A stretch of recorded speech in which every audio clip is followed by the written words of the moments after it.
Hello, everyone. Welcome to Wei and Cathy show. I'm your host, Cathy Zhang. So tonight, it's a big night.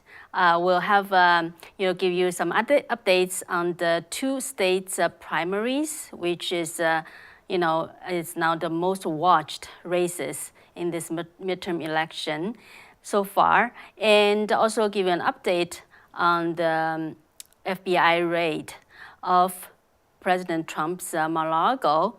And I will also share with you the last segment of my interview with Professor Victor Davis Hanson. Lots of good information. I'm sure you would, get a lot out of it. So without further ado, let's get into the primary first. So two states hold the primaries tonight, and that's Alaska and Wyoming. These are two of the smallest states by population. However, they are having the most watched races in this year's primary elections. The poll just closed an hour ago. So what's the result so far? Let's take a look. So first of all, Wyoming. We all know that this race in Wyoming, the only congressional race, which is basically the race between the incumbent Liz Cheney and the other one is Harriet Hageman, who is endorsed by President Trump. So what is the results right now? We'll just take a look. We all know that these two states are both Republican-heavy states. However, the primary just become very contentious for one of the reasons just told you about in Wyoming. And in Alaska also, that's the Senate race. The Senate race that's between also one of the incumbent is Trump critics, Lisa Murkowski. So what will be her fate tonight? So the situation is a little bit different. So let's go into it. And so far, Alaska has not. I just checked the results a minute ago. There's no data yet, but in Wyoming, they're already, counting ballots and having some results published. Let me just refresh the page and see. All right, so right now, the House representative for this Wyoming District 1, that's only one district actually in Wyoming. So right now, Harriet Hageman, she is leading by almost 65%.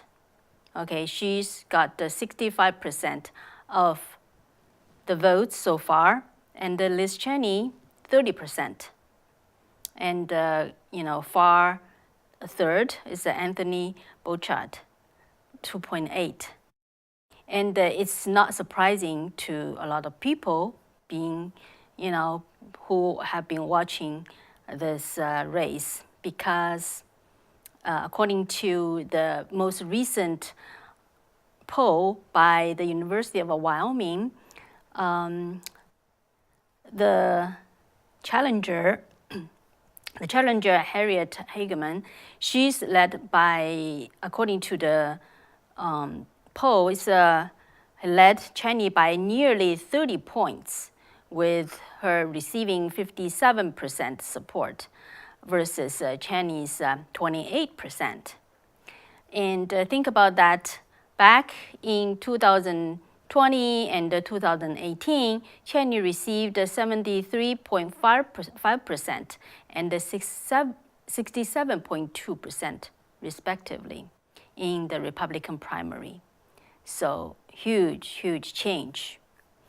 And we all know that Liz Cheney, she supported Trump in 2016 and later became Trump's harshest critics in GOP.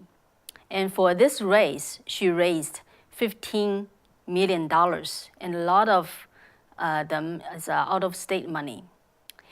On the contrary, Harriet Hageman, she's a natural resource lawyer and a legal consultant, and she founded the Wyoming Conservation Alliance.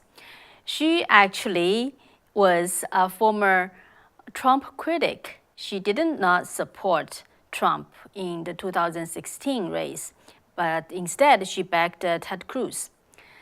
And on top of that, Hageman used to be Cheney's advisor in her 2014 Senate campaign. It failed. And then later on in 2016, she also endorsed Cheney's congressional campaign. In 2018, she ran for governor but was not successful. But in September 2021, former President Trump endorsed Hageman's race for trying to replace Liz Cheney. So Hageman said that she is challenging Cheney because of Cheney's focus on the Select Committee to investigate the January 6th Capitol breach. In addition to former President Trump, she also received endorsement from over 100 Republican U.S. House members, and she raised nearly $4.5 million for this primary, according to FEC report. And comparing to that, Cheney has been endorsed by former President George W. Bush, Senator Mitt Romney, and Congressman Adam Kinzinger. So she has been trying to appeal to the Democrats, encouraging them to switch the party registration and vote for her, and even invoking the late Democratic President John F. Kennedy in a fundraising email. So on her campaign website page, with the voting information, she even has a section with instructions for how people can change their party so that they can vote for her. So a side note is that in order for a voter register as a Republican, they have to do it 14 days before the primary date, so that they could request an absentee ballot or on the day itself at the polling site, according to Wyoming's voting regulation. So, and it seems that no matter it could be her efforts, maybe not, there has been a swing in voter registration numbers since January in Wyoming. According to Wyoming public media, Democrats lost almost 7,000 voters, and the Republicans gained more than 11,000. So it seems to be a good idea on the surface, right? Just she's trying to appeal to a new source of ballot votes. However, it may not work out because there's simply not enough Democrats in Wyoming. In the 2020 presidential election, Trump won by nearly 70%, which had the widest margin for Trump than any other state. So, and we all know that Cheney is the last of the 10 Republicans who voted to impeach Trump to face a primary challenge. Of those 10, 4 of them have decided to retire or not run for re-election.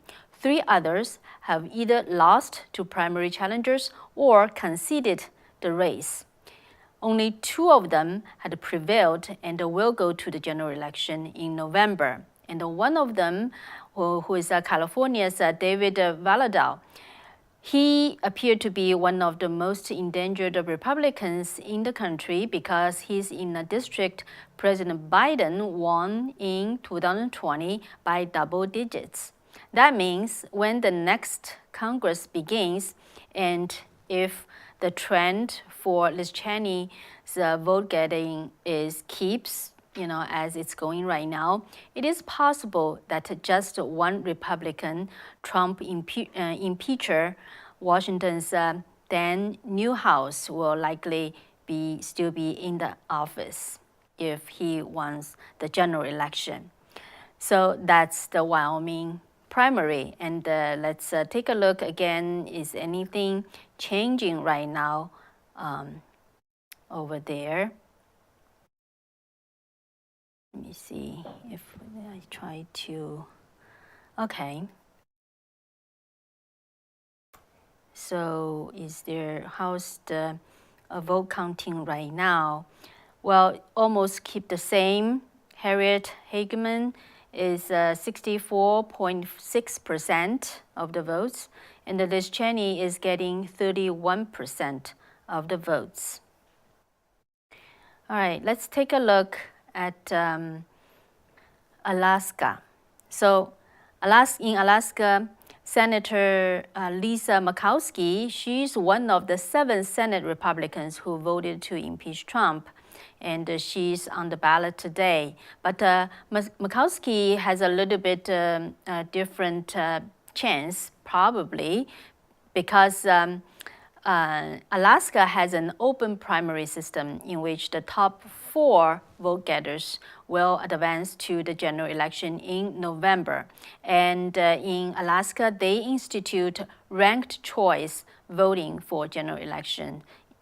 And then, so that's for Lisa Murkowski. And Alaska is the largest state by land. However, it is the 4th smallest state by population. So it only has 1 seat in House of Representatives as well, just as the same as Wyoming. Today, former vice presidential candidate and the Governor Sarah Palin is among the 3 candidates trying to take the seat, which has been vacant since the longtime Representative Don Young died in March. Palin was the top vote getter in the June primary when they had 48 people running. So Alaska uses, as explained before, ranked choice voting in the general election. The top vote getter in today's race will serve out the remainder of Young's term. So today's primary will decide who will replace Young's position until the end of this year, which ends actually end of next January. And then in the meanwhile, in November, all 3 candidates on the ballot today, they will also race for the general election in November. So let's take a look at what's happening in the poll for Alaska's primary. Is there any result coming out? Okay, nope. So far the vote counts as not, I don't see that. If you see any, maybe another website has the result, let me know. All right, so that's an update of the primary election for today. So next we'll update on the FBI, unprecedented FBI raid. The judge has set a hearing on unsealing the key FBI Mar-a-Lago search document. So that's the magistrate judge Bruce Reinhardt. Today, he announced that he will hold an in-person hearing on whether to unseal the search warrant affidavit for the Mar-a-Lago raid. Reinhardt was the judge who signed the warrant of the FBI's raid on former President Trump's Florida residence. The hearing is set on this Thursday, on August 18th, in West Palm Beach. The Justice Department is expected to argue against disclosure of the affidavit.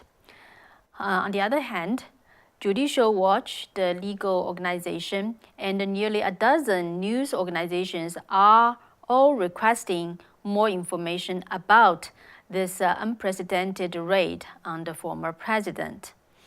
The Department of Justice said yesterday, Monday, it opposes the release of the affidavit used to justify the August 8th raid, but added that it is willing to release less descriptive documents. The Department of Justice argues that, quote, if disclosed, the affidavit would serve as a roadmap to the government's ongoing investigation, providing specific details about its direction and likely course in a manner that is highly likely to compromise future investigative steps. President Trump said in a statement late yesterday that in the interest of transparency, I call for the immediate release of the completely unredacted affidavit pertaining to this horrible and shocking break-in. He also suggested the judge, meaning Reinhardt, on this case should recuse. So that's it is reported that the FBI actually seized President Trump's passports during the raid on August 8th.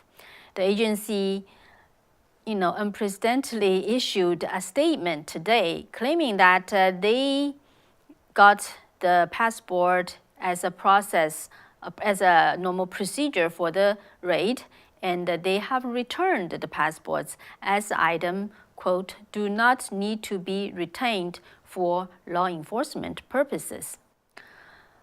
As a side note, according to the law, in order to seize any U.S. citizen's passport, the law enforcement need to obtain a separate order from the court. So, yeah, that's just for everybody to know. And so still the people are speculating what kind of investment, what kind of criminal investment the DOJ is referring to when they approve, when the Attorney General approved this warrant and affidavit. And there's a saying, I saw some former assistant Attorney General Andrew McCarthy. He wrote an op-ed and he said that he believes the raid is trying to, get something related to January 6th. So yeah, let's, just wait and see on Thursday whether this warrant affidavit will be unsealed completely. All right, so the next, let's continue my interview with Professor Victor Davis Hanson. This is the third segment and the last segment, but not the least. Professor Hanson focused on the threat to the United States by both the leftist ideology and the Chinese Communist Party. So I asked him which one poses the most threat. So, you wanted to watch until the end. And in the previous episode, Victor Hanson dissected the FBI raid. When asked why the FBI became so political, Professor Hanson explained that he believes it's because of the top leaders in the agency aligning themselves with the left agenda. And he said not only in the FBI, but also in the Pentagon and the CIA. So this segment starts with my question to Professor Hanson, asking him to elaborate on it. We could have the same discussion about the Pentagon. So this week, New York is writing, the New Yorker magazine has an article on the generals that work for Trump. And Mark Milley comes out as a hero, and all of a sudden we find that he wrote a resignation letter. Of course, we don't know when he wrote it. He never turned it in. He never resigned. He's still the chair. So here is the current chairman of the Joint Chiefs as a star of this show, with his resignation letter blasting Trump, but he never sent it. We don't even know when he wrote it. And then the article goes on praising all of these other generals that did what? They deliberately tried to disobey a presidential order, and they resisted him. So you have the chairman of the Joint Chiefs who went so far as to say, I don't believe that Donald Trump is stable. He might do something preemptive. And of course, when Milley is saying this, the left is also saying that Trump is an isolationist, that he doesn't get involved overseas. He doesn't want to cause necessary conflicts. He doesn't want to deter our enemies. Well, Milley says, oh no, he's too dangerous. I diagnosed him. So I'm going to call the People's Liberation Army counterpart and warn him that if Donald Trump sends me an order, and if I, Mark Milley, interpret that as possibly involving a war or nuclear weapons, I'm going to first warn the communist Chinese that I'm not going to obey that order. Well, that's treason and disobedience. And yet he was praised all through the media for that. Now, what do the communist Chinese do? They think to themselves the following: these people are really crazy. If I did that, if Chairman Xi called me, if I thought he was going to hurt Taiwan, I would call my Taiwanese, I would be shot. Anybody would be shot. So when they look at that, they don't think, wow, that's such a wonderful country. They have all of these independent thinkers that are worried about us. No, they think the following: these people are nuts. They're crazy, they're weak, they're decadent, they're in decline. They're so scared of us that they even will disobey their own president. And therefore, in the future, if we want to bully Taiwan or talk, they won't do anything. And so that's the effects of these things. And that's just not the only thing he did. Remember, he did a lot of other things. He had a photo op with the president at every chairman, and he went out and apologized and said he shouldn't have done it. And he's a hero on the left because he disobeys and he attacks the former president. If you're in China and you say that a top Chinese, if you say that Xi is a coward, is a Nazi, is an architect of Auschwitz, if he's Hitler-like, you're going to be in big trouble. Our retired officers are praised for that. So when China looks at that, they don't say, wow, I really respect this free expression. They said, well, you know, the Americans, they just don't want to, they're not like they used to be. They're not very fearful people. We should have no problem with them. They're fighting with each other. They attack their own president. They freelance.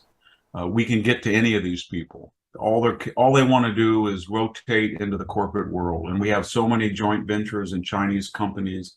Lynn Cheney is the hero of the left. We find out that her husband repeatedly is a lawyer whose firm is working with a Chinese joint venture. And it's everywhere, Chinese money. So they have very little respect for us. And it's just a question now, when they make a foreign policy decision, it's not what we're going to do, it's what is in a cost-benefit analysis in their interest. So when they look at Taiwan, they don't think, oh my God, if we were to try to take Taiwan, the Seventh Fleet would sink us. They probably think, well, let's see how much it would cost to take Taiwan versus blockading Taiwan versus embargoing Taiwan versus getting agents inside Taiwan versus buying off the Taiwanese government or the business community.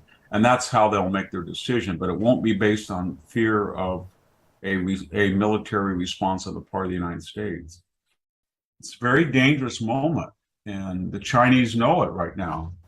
And so they're doing things that are very dangerous. And whether they go into Taiwan, again, depends on, they're looking around the world now. They look at what happened in Afghanistan. They look at our generals. They look at social justice warriors, woke, and they have determined that the United States military cannot stop them.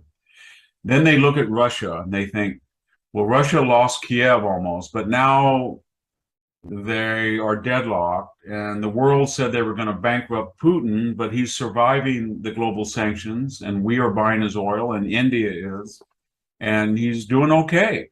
So they say to themselves, well, if we want to take Taiwan, we could probably survive a global buyout. We have so many foreign leaders, business leaders, commercial leaders, investors in Europe, the United States, and Japan that we have in our pocket that they wouldn't enforce a boycott. So we probably would be okay. And so I think what they're going to do is they're going to slowly over this year and next start to intercept ships and harass them that go to Taiwan, commercial ships, flights, make it very expensive.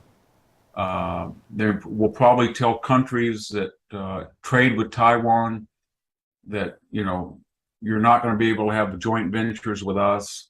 They're probably going to harass the Taiwanese military a lot more. And the point is, they're going to squeeze Taiwan so that people say, you know what, if I'm a tourist, I don't want to go to Taiwan. I don't know what might happen. A Chinese missile might go over. Or if I'm a cruise ship, I don't want to dock in Taiwan. Or if I have a business, I do not want to partner with a Taiwanese.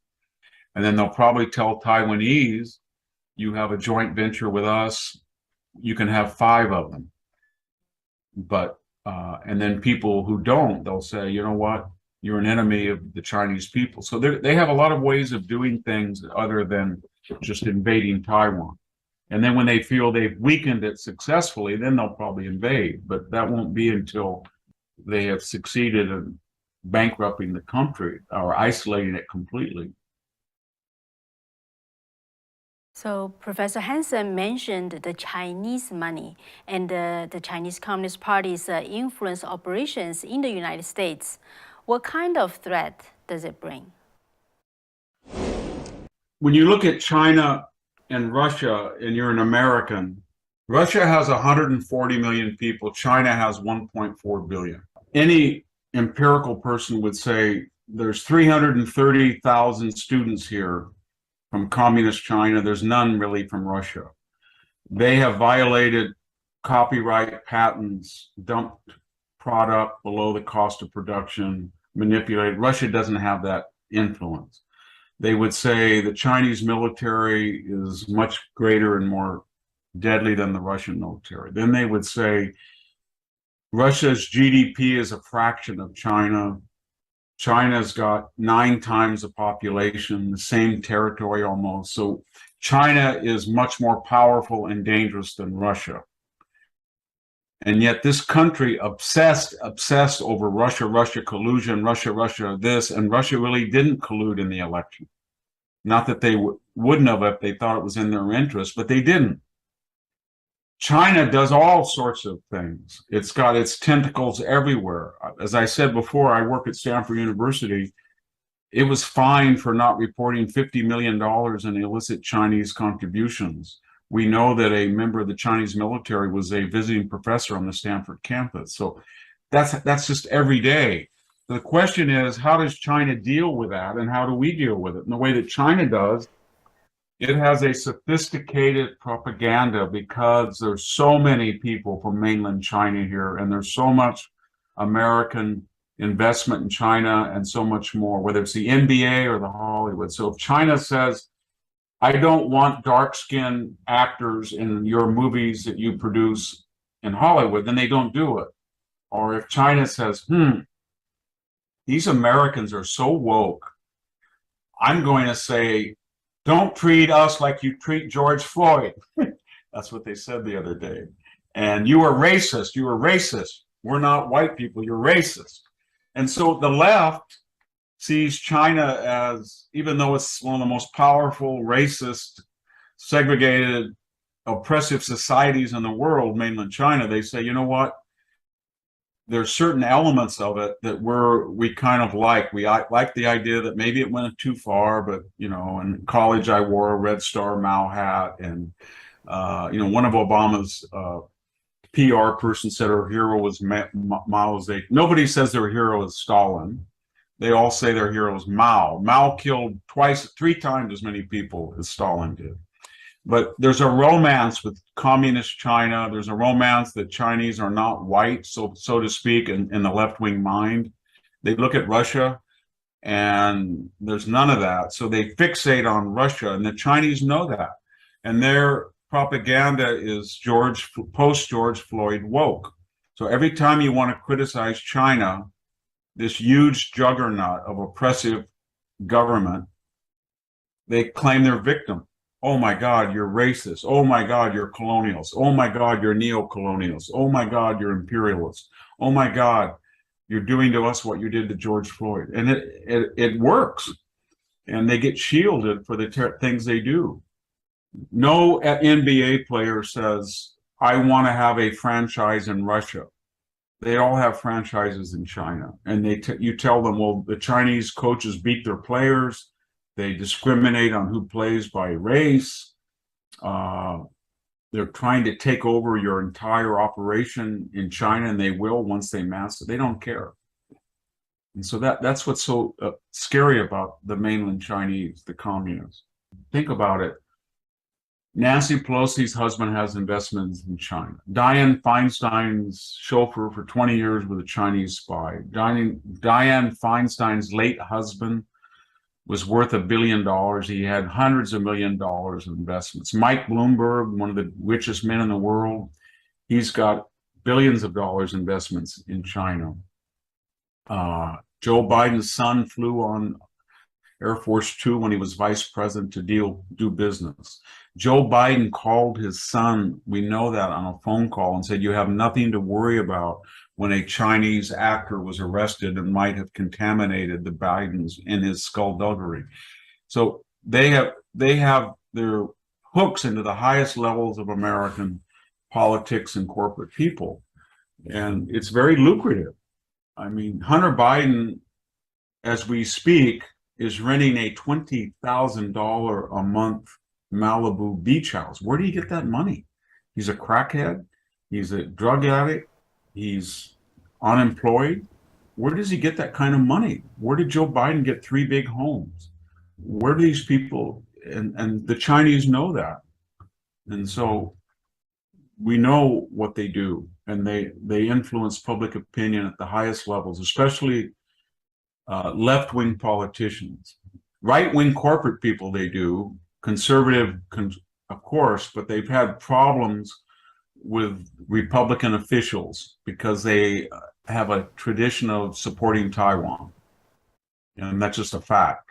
And in the left-wing mind, Taiwan is a right-wing renegade state that broke away from Mao's cultural paradise. And then it had a bunch of right-wing dictators.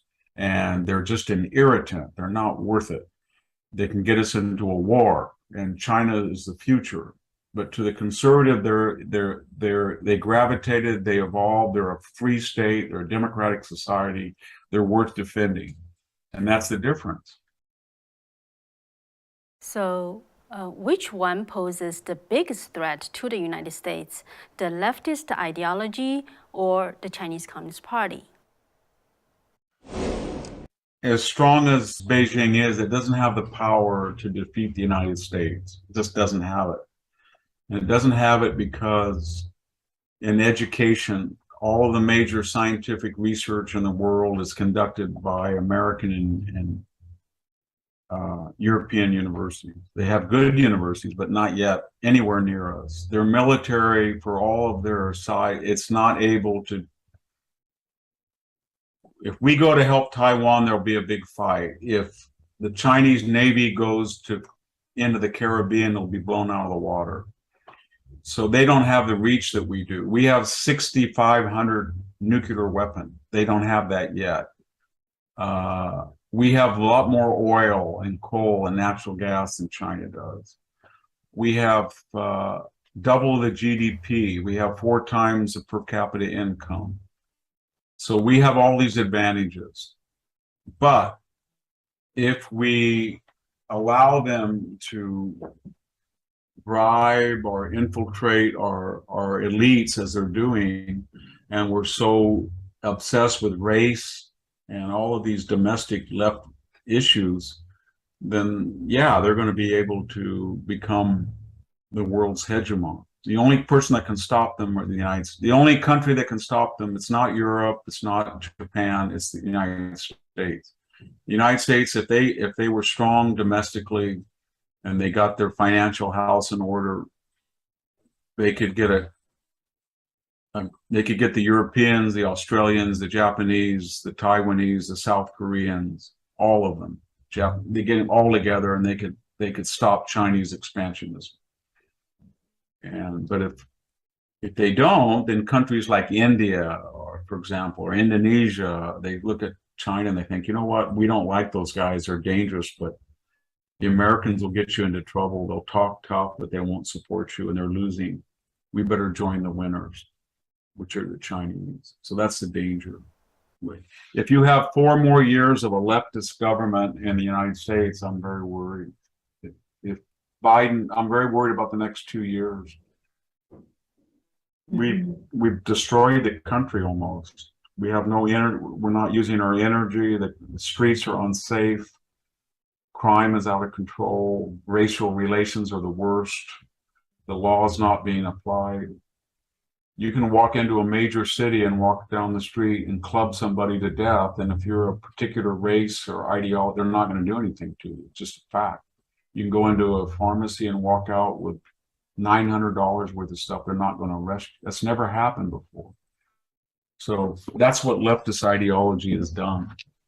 It's kind of like Mao's Cultural Revolution.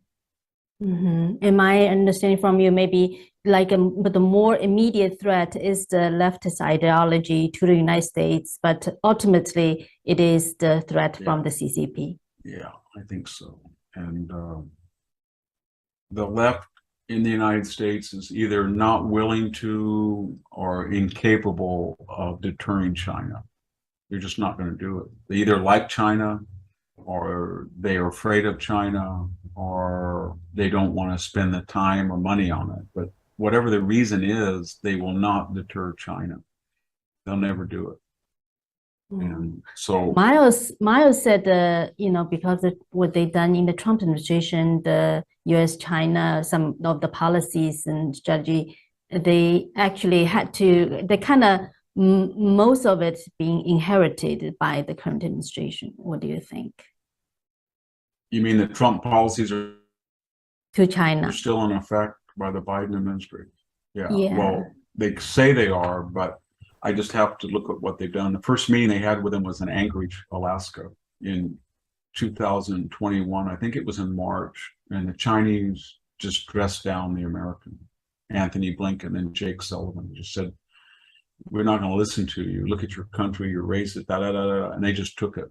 And then they never talked this way about Taiwan during the Trump administration. I've never in my entire life heard a Chinese official say, we can take Taiwan anytime we want.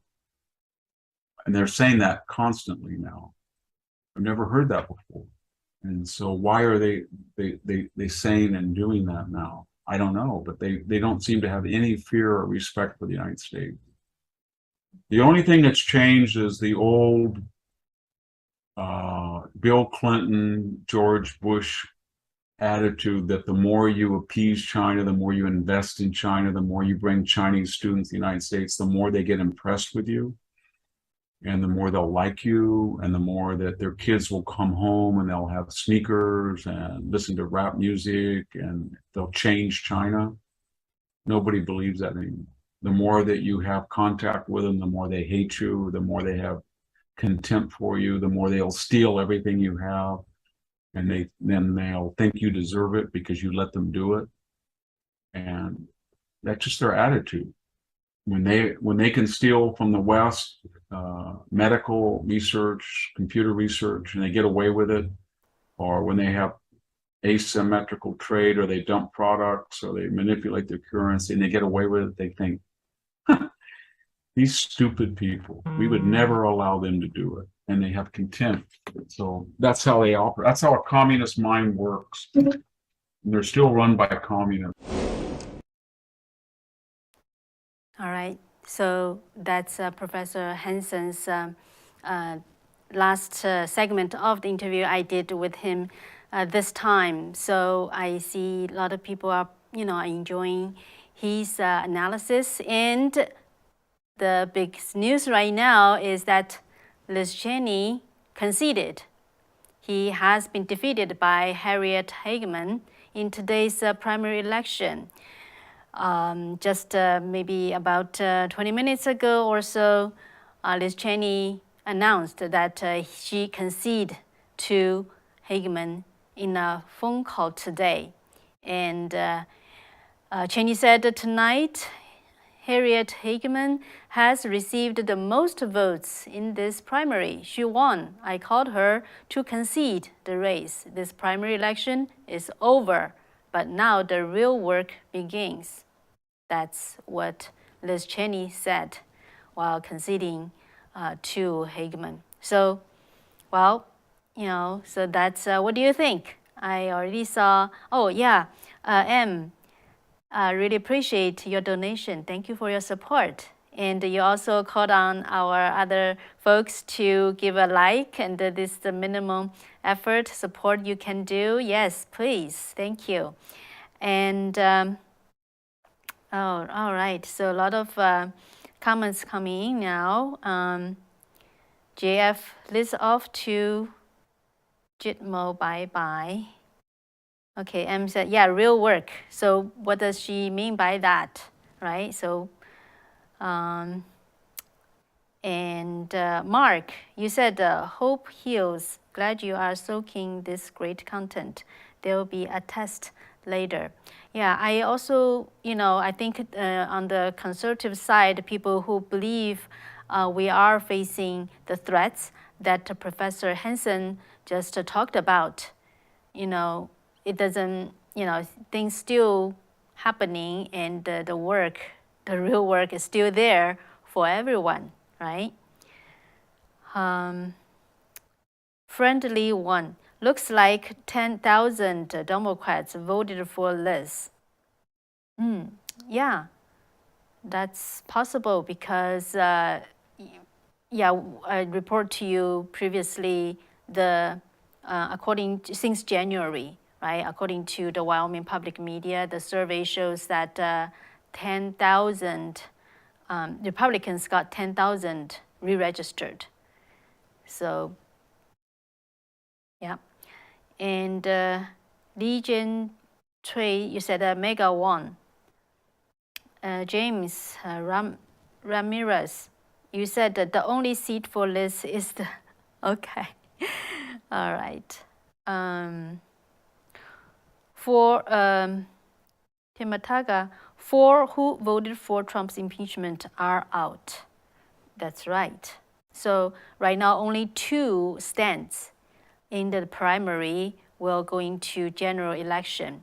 And in California, the Central Valley representative, he, Valadao, right? He might win the general election, but possibly cannot hold a seat. There's a possibility. So either 1 or 2 out of 10 will possibly go into the next Congress. And Rotten in Denmark, what we the people need to be talking about is the CCP.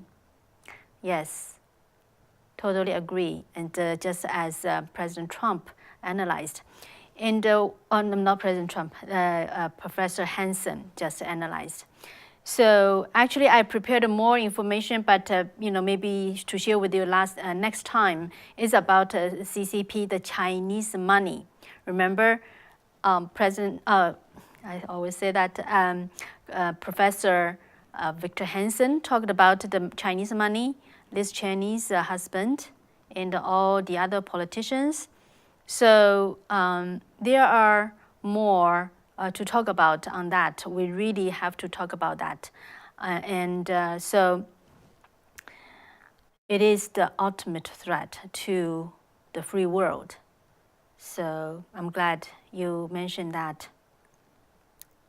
And Timatanga, you always continue to say for sure they are influencing to many countries. Yes. And that's their ultimate goal, is to rule the world rule more and more countries, just as how they rule mainland China, how they took over Hong Kong, and trying to do the same thing to Taiwan, right? So definitely we have to, really make more people realize that, to talk about that. And recently what's happening in Taiwan, I would also like to share more with you about that. I think there's something we can learn from there. And more comments. Wow. David, you said it's my favorite held hostage reporter. All right.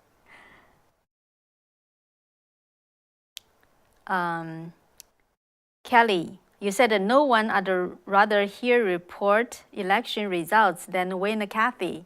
Thank you. It's our privilege. And Mark, you said that Cathy always poignant guests. Thank you both. We appreciate your support. All right. And the Hope Heals International Ministry. Great guests on today. Thank you. And Jennifer, you said that when Cathy, I missed your show. Glad you're back. Yes, glad to see you again, Jennifer.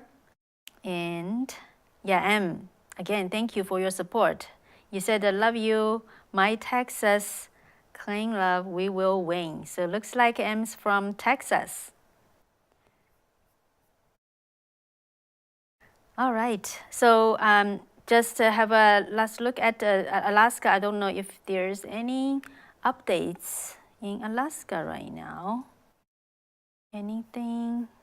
Oh, no, still no vote counting being published in Alaska. So, all right, I think that's it for today. Really glad you spent the time with me and with our show. So, yeah, and so keep on, keep our hope, right? And oh, Eric, you said we love Victor, Fresno State. Glad here. Wow, Eric, you're from Fresno. Wonderful. Yeah, I've been there for quite a few times and met with Professor Hanson there. So it's a great place. Great place. And let's go. You said Victor is the best. Wow. Yes. Timatagang, good show and the interview well done. Thank you. All right. So thank you. Keep safe. Take care. We'll see you tomorrow. All right. Bye-bye.